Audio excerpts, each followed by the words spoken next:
Bills 340, 311, and 257.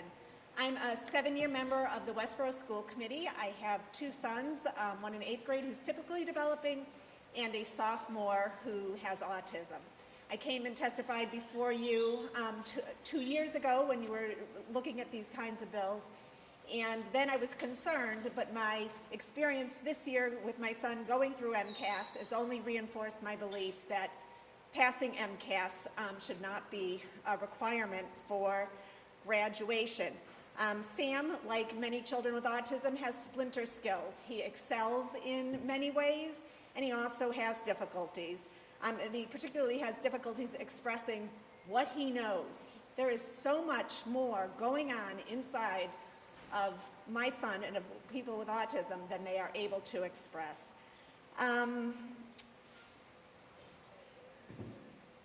So I want to say too that certainly some assessments are good.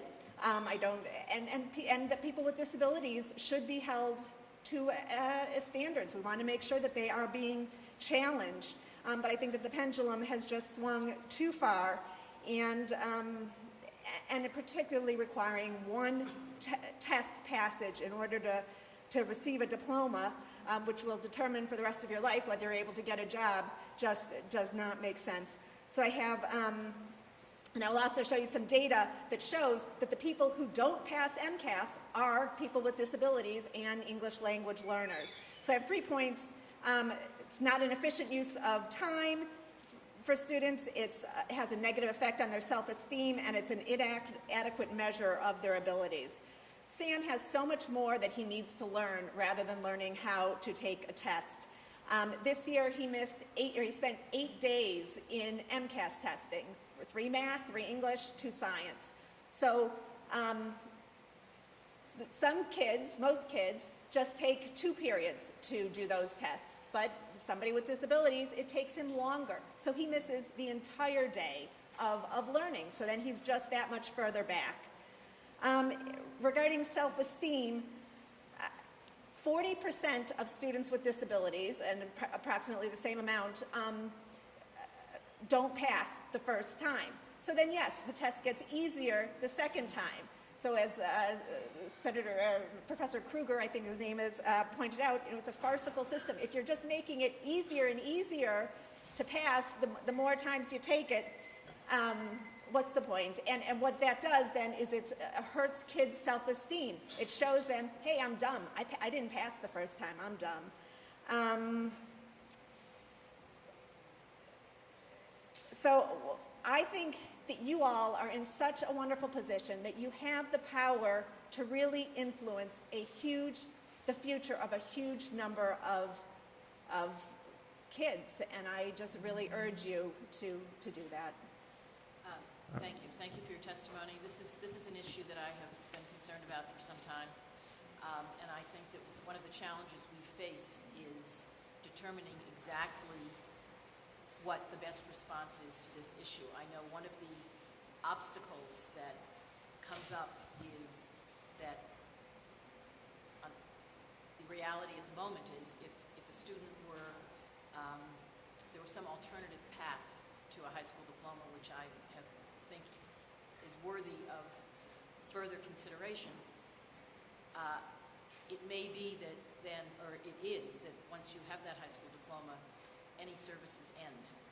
And so I have heard from parents with students similarly situated who are older that they're concerned about what happens when the child is 18 and may need additional services. So these questions sometimes become more complicated the further along you get, but I very much appreciate your testimony, and as you can see from the number of bills that deal with this particular issue, this is a concern that is shared, and I feel, and I am, I guess, somewhat frustrated that we have not been able to really come up with a good solution to date. But thank you very much. Are there any other, Senator Lieutenant? So I feel compelled as both the parent of a child with autism and the former chair of the State Autism Commission to comment as well. I think where we need to go policy-wise is to consider a couple of alternatives and offer some flexibility depending on who that child is. So some kids, for example, may never pass the math and science piece and yet have incredibly strong and rich English English language arts capabilities, writing, visual arts, whatever it may be. We should not, I believe, be holding them back from going forward into either a career or higher ed and focusing again on your strengths rather than things that we know they're never going to be able to pass. So it's really something that's going to happen both at the education committee, education level, and the higher ed level as well, in terms of figuring out a handoff for those for whom there is a possibility. It just may not be the traditional route. So I would encourage, and conversely, we can have folks that are really strong in math and science and have real difficulties with, as you mentioned, communicating, unleashing what's in that head, okay? I happen to have one of those math science weakness people who can talk a blue streak. But we're gonna need to figure out policy-wise what we're gonna do at this level, K through 12, and then the handoff to higher ed. And there are some promising things happening in the higher ed level that we can talk about offline to allow for people to have lifelong learning and again to play to their strengths so that they can be connected with meaningful work that matches their sometimes incredible skill set rather than bumping up against what are their real challenges.